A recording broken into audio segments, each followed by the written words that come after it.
The virtual gym is very different than muscle stimulators. A muscle stimulator just stimulates the muscles, does just that. Basically sends electrical pulses, about 20 or 30 of them per second, to stimulate individual small muscles. So you just stimulate this muscle, this little muscle, that little muscle.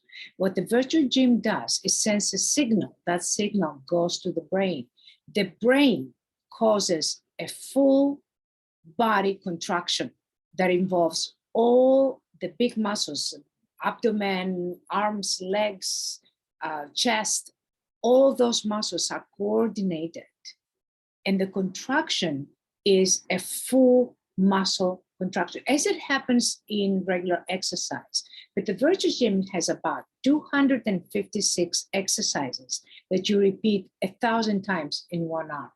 That's about 25,600 exercises. You cannot do that in regular gym. It's going to take you 3 months. So one treatment of the virtual gym is like 3 months in the gym.